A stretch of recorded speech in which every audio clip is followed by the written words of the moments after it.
बच्चों, आज हम हिंदी की कक्षा में पदखंड पाठ 2 के वात्सल और स्नेह से सूर के बाल कृष्ण पाठ का अध्ययन करेंगे। यह पाठ सूरदास जी द्वारा रचित है। सूरदास जी का हम सबसे पहले जीवन परिचय जानेंगे। सूरदास जी का जन्म संवत 1535 सन 1478 में दिल्ली के पास सीही नामक गांव में हुआ था। इनके संबंध में कहा गया है कि ये जन्मांध थे। सूरदास जी कृष्ण भक्ति शाखा के प्रमुख कवि हैं। वल्लभाचार्य जी ने इन्हें दीक्षा दी और गोवर्धन स्थित श्रीनाथ जी के मंदिर में कीर्तन करने के लिए इन्हें नियुक्त किया। इनकी प्रमुख रचनाएं सूर सागर और साहित्य लहरी हैं।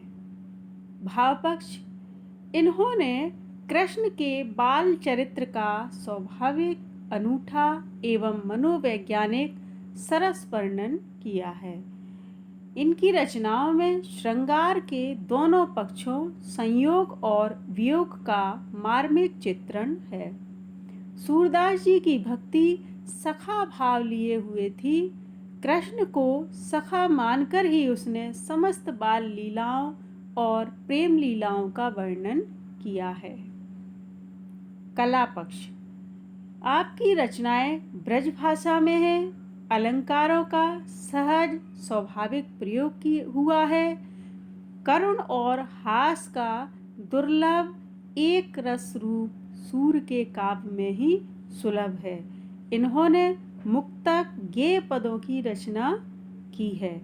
वात्सल रस के ये सम्राट माने जाते हैं। साहित्य में स्थान: सूरदास जी अष्टछाप के ब्रज भाषा कवियों में सर्वोत्कृष्ट कवि हैं। वात्सल रस के सम्राट तथा हिंदी साहित्य जगत के सूर्य माने जाते हैं। बच्चों, अब हम इनके पदों का भावार्थ करेंगे। तो सबसे पहला पद: मैया मैं नाही दत खायो, ख्याल परे ये सखा सवे मिल, मेरे मुख लपटायो। देख तुही सीके पर भाजन, ऊंचे धर लटकायो, तू ही निरख नान्हे कर अपने, मैं कैसे कर पायो। मुख दद पहुँच कहत नंद नंदन, दोना पीठ दुरायो, डार साँट मुस्काई तबही, गह सुत को कंठ लगायो।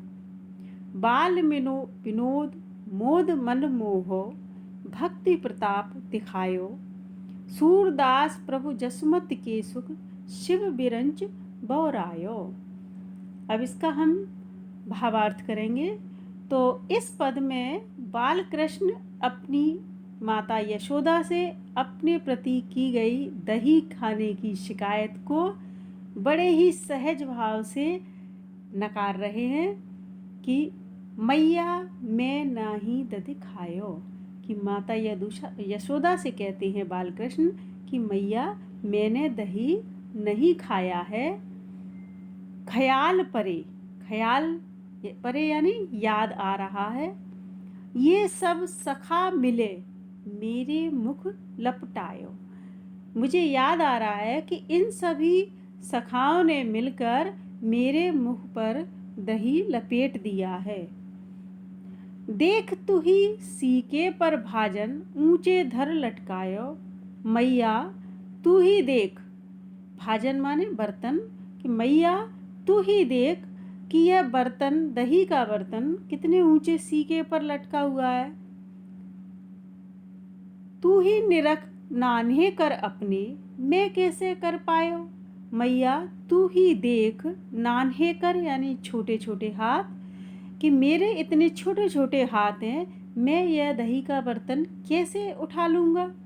वहाँ तक मैं पहुँच ही नहीं पाऊँगा क्योंकि यह तो बहुत ऊंचे पर रखा है।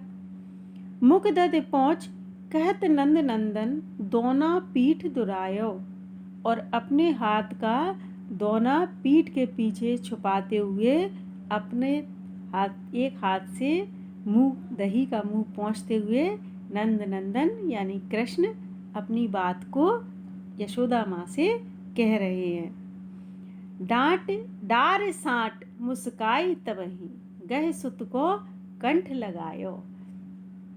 तो यहाँ पर यशोदा माता जी सब समझ गई, लेकिन पीटने वाली लकड़ी को, छड़ी को फेंक कर, साँट यानी छड़ी को फेंक कर, और वे मुस्कुराने लगी और मनमोहक बाल कृष्ण को उन्होंने अपने गले से लगा लिया। बाल विनोद मोद मन मोह, भक्ति प्रताप दिखायो।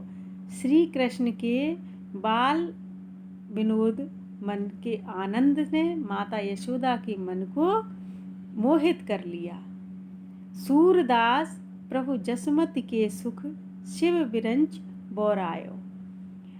सूरदास जी कहते हैं कि यशोदा जी और बाल कृष्ण के सुख को देखकर शिव और ब्रह्मा भी विवेक रहित होकर मोहित हो गए हैं। अर्थात श्री कृष्ण जी को अपनी बाल लीला से जो सुख माता यशोदा को दे रहे हैं, वह सुख से देवता भी मोहित हो रहे हैं, प्रसन्न हो रहे हैं।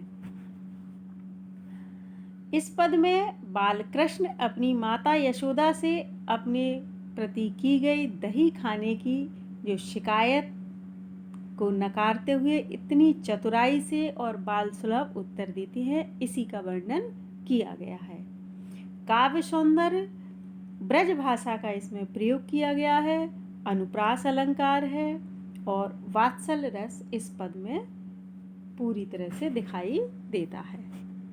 अगला पद, मैया कब ही बढ़ेगी चोटी, कित बार मोहे दूध पियत भई, यह अजहू है छोटी। तू जो कहत बल की बैनी, ज्यों है वे लांबी मोटी। काड़त गुहत नहावत ओछत, नागिन सी भुई लौटी। काचो दूध पियावत पचपच, देत न माखन रोटी। सूर श्याम चिरजीवो दो भैया, हर हलदर की जोटी।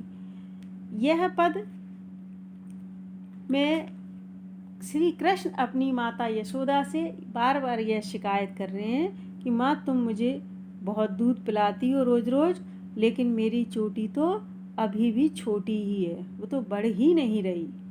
तो इस पद में वह अपनी शिकायत कर रहे हैं माँ से कि मैया कब ही बढ़ेगी चोटी। कृष्ण कहते हैं अपनी माता से कि माँ, मेरी यह चोटी कब बढ़ेगी।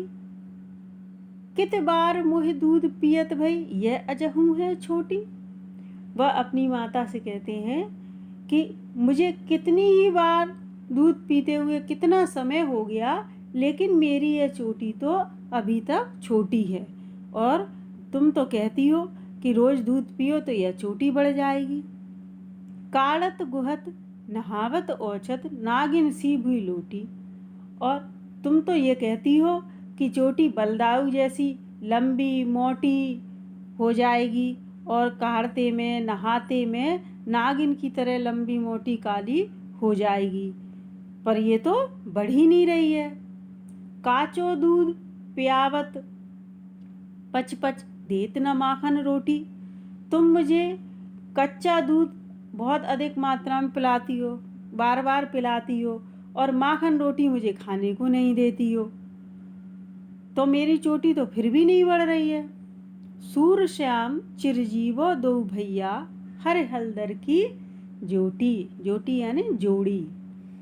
तो बालक कृष्ण, सूरदास जी कहते हैं बालक कृष्ण की ये बातें सुनकर कि उनकी माता यशोदा माता बलाएं लेने लगती हैं और कहती हैं कि हरे हलदर यानी कृष्ण और बलदाऊ की यह जोड़ी हमेशा चिरंजीवी रहे। इस पद में बाल कृष्ण अपनी माता यशोदा से यह शिकायत कर रहे हैं और उनको कितने दिन दूध पीते हो गए, लेकिन उनकी चोटी बड़ी नहीं हुई। इसका बहुत ही बाल सुलभ वर्णन इस पद में सूरदास जी ने किया है।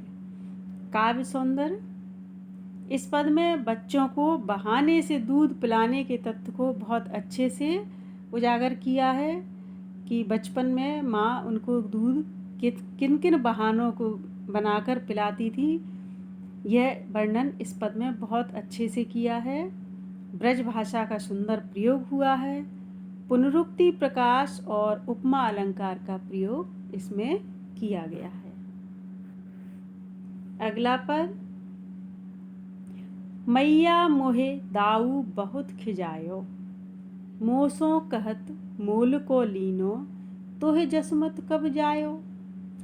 कहाँ कहो यह रिस के मारे, खेलन हो नहीं जात, पुन पुन कहत कौन है माता, को है तुमरो तात। गोरे नंद जसोदा गोरी, तुम कत श्याम शरीर, चुटकी दे दे हसत ग्वाल सब, सिखे देत बलबीर। तू मोही को मारन सीखी, दाऊ कबहु न खीजे, मोहन का मुख रिस समेत लख, जसमत सुन सुन रीझे। सुनहु कान बलभद्र चबाई, जनमत ही को धूत, सूर श्याम मो गोधन कीसो, हो माता तू पूत। इस पद में बालक श्री कृष्ण और बलराम और ग्वाल बाल जब बाहर खेलने जाते हैं तो बलदाऊ ग्वाल बालों के साथ में मिलकर श्री कृष्ण को चढ़ाते हैं। इसका वर्णन किया गया है। श्री कृष्ण माता यशोदा से कहते हैं कि दाऊ मुझे बहुत चिढ़ाते हैं। मैया मोहे दाऊ बहुत खिजायो, मुझसे मोसो कहत मोल को लीनो, तोहे जसमत कब जायो। मुझसे कहते हैं कि तुम्हें तो खरीदा है, तुम्हें यशोमती मैया ने कब जाया है, कब तुम उनके बालक तो तुम हो ही नहीं।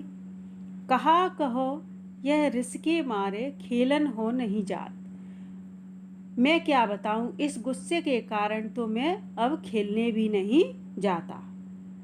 पुन पुन कहत कौन है माता, को है तुमरो तात। वे बार बार मुझसे कहते हैं कि तुम्हारी माता कौन है और कौन तुम्हारे पिता हैं। गोरे नंद जसोदा गोरी, तुम कत श्याम शरीर। और मुझसे कहते हैं कि नंद बाबा गोरे हैं और जसोदा मैया गोरी हैं, पर तुम तो श्याम वर्ण के हो, तो तुम उनके पुत्र हो ही नहीं सकते। चुटकी दे दे हसत ग्वाल सब, सिखे देत बलबीर। और बलदाऊ सभी ग्वाल वालों को यह सिखा देते हैं तो वे सब ताली दे देकर हंस रहे हैं। मैया मैं अब बाहर खेलने नहीं जाऊंगा। बलदाऊ सबको यही बात सिखा रहे हैं कि मैं तुम्हारा पुत्र नहीं हूँ। तू मोही मारन को सीखी, दाऊ कभू न खींचे। तू तो हमेशा मुझे ही मारना सीखी है और दाऊ से तू कभी गुस्सा नहीं होती, कभी कुछ नहीं कहती। मोहन को मुख रिस समेत लखे, जसमत सुन सुन रीझे। अब कृष्ण का यह मुंह देखकर, गुस्से वाला मुंह देखकर यशोदा माँ अत्यंत प्रसन्न हो जाती हैं और उनकी ये बातें सुन सुनकर वे इतनी प्रसन्न हो रही हैं तो वे कृष्ण से कहती हैं कि सुनहु कान बलभद्र चवाई, जनमत ही को धूत। अब कहती हैं कि कान्हा मेरी बात सुनो, ये बलभद्र चवाई यानी बलदाऊ तो चुगलखोर हैं और जन्म से ही धूर्त हैं। चवाई यानी चुगलखोर। तो वो जी कह रही है कि मेरे कन्हैया, ये बलदाऊ तो तुम्हारे जन्म से ही चुगलखोर है और धूर्त हैं। सूर श्याम मो गोधन कीसो, हो माता तू पूत। सूरदास जी कहते हैं कि यशोदा माँ कहती हैं कि मुझे ये पूरे गोधन की सौगंध है, यानी अपनी गायों की सौगंध है कि मैं ही तुम्हारी माता हूँ और तुम ही मेरे पुत्र हो। ऐसा कहकर उन्होंने कृष्ण के गुस्से को दूर किया। इस पद में बलदाऊ और कृष्ण और अन्य ग्वाल बाल जब खेलने जाते हैं तो बलदाऊ उन्हें भिन्न भिन्न प्रकार से चिढ़ाती है और यही शिकायत कृष्ण अपनी माता यशोदा से इस पद में कर रहे हैं। काव्य सौंदर्य, पुत्र की माँ से शिकायत का एक सहज स्वाभाविक वर्णन इसमें किया गया है। अनुप्रास और पुनरुक्ति अलंकार का प्रयोग किया गया है। वात्सल्य रस का एक इसमें अनूठा प्रयोग है। अगला पद, मोह देखत जसुमती तेरे ढूढ़ा, अबही माठी खाई। ढूढ़ा माने पुत्र।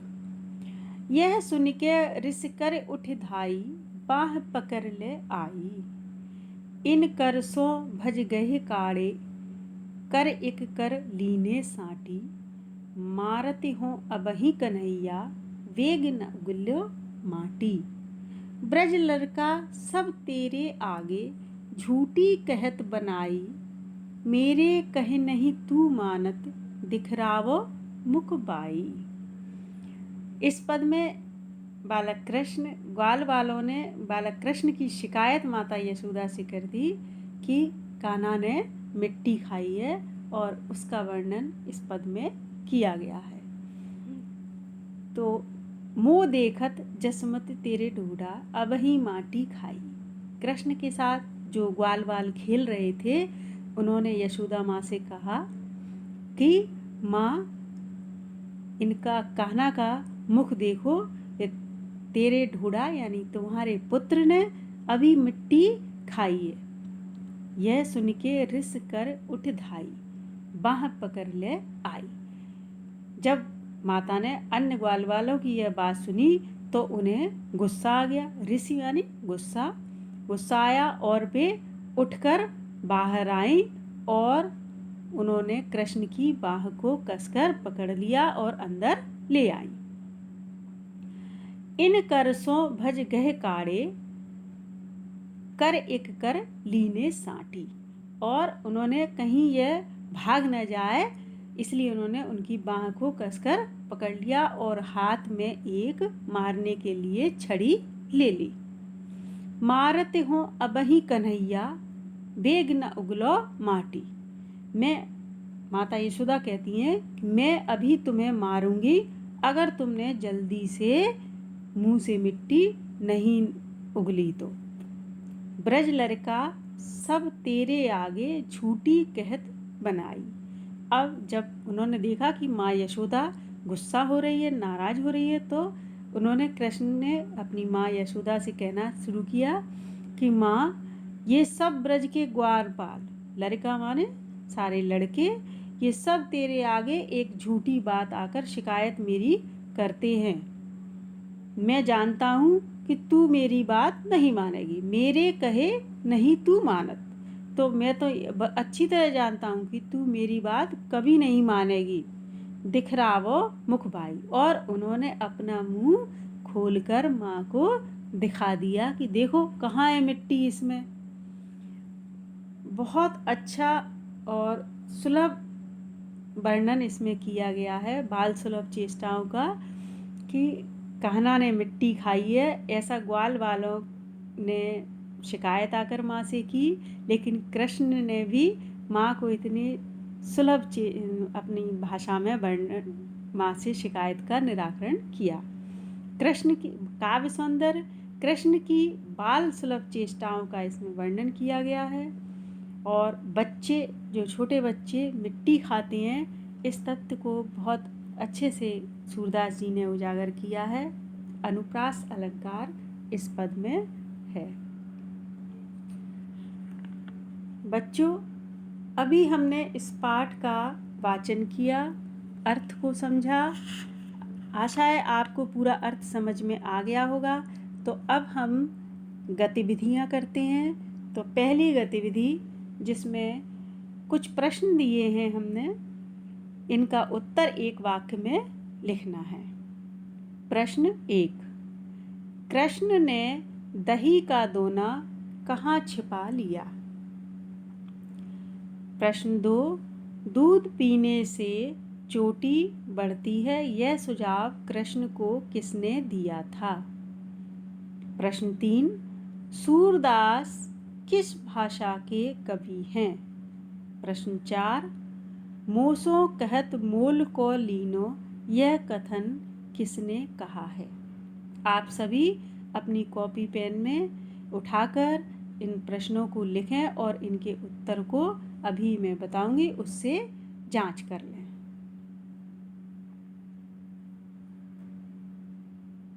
प्रश्न 1, कृष्ण ने दही का दोना कहाँ छिपा लिया। बाल कृष्ण ने दही का दोना अपनी पीठ के पीछे छिपा लिया। प्रश्न 2, दूध पीने से चोटी बढ़ती है, यह सुझाव कृष्ण को किसने दिया था।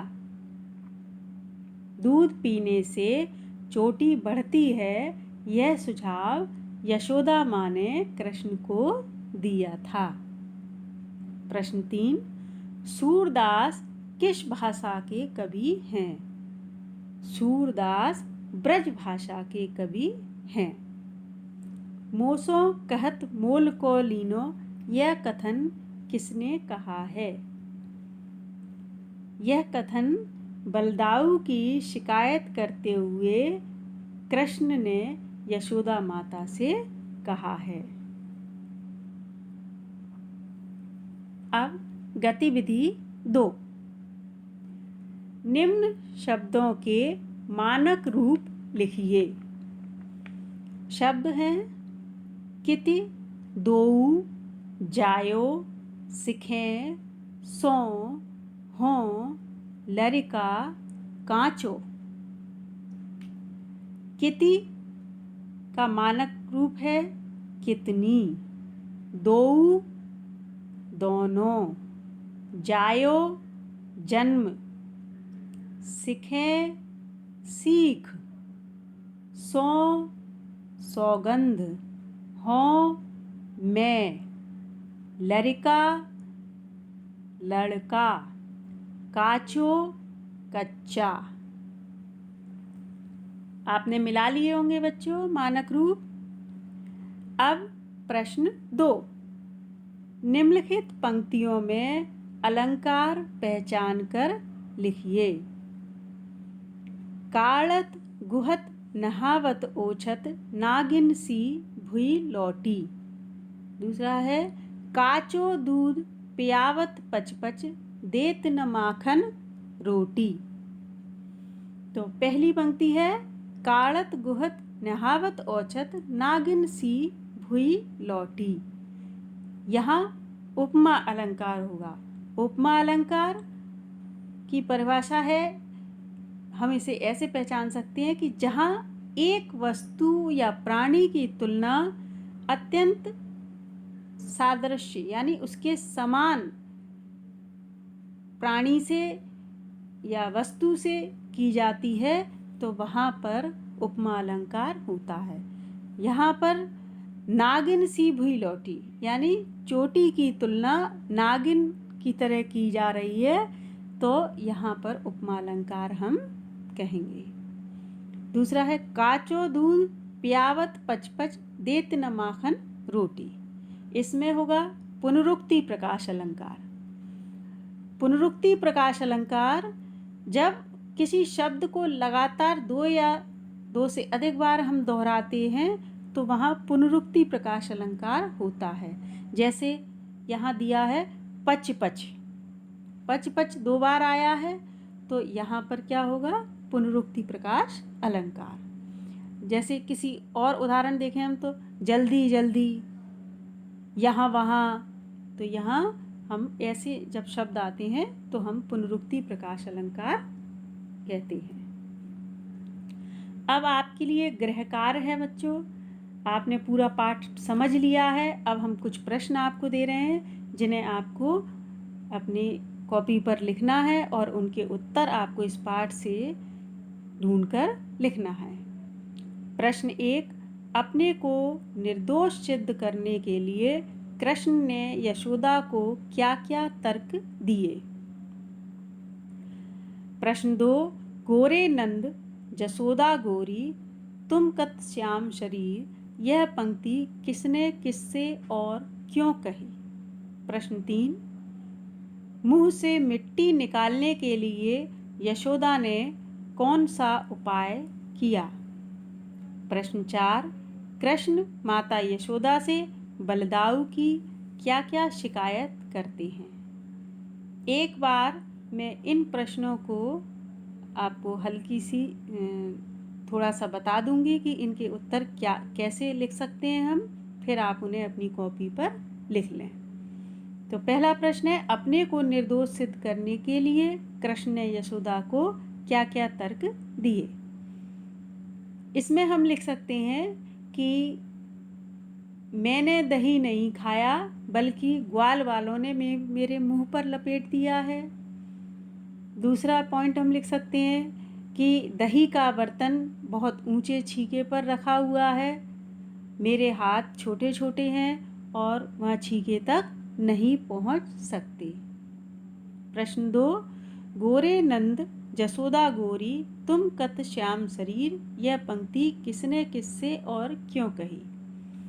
यह पंक्ति जब कृष्ण बलराम और ग्वाल बाल जब बाहर खेलने जाते हैं तब कृष्ण को चिढ़ाने के लिए बलदाऊ ने कृष्ण से कहा था कि नंद बाबा और यशोदा मैया दोनों ही गोरे हैं और तुम श्याम वर्ण के हो।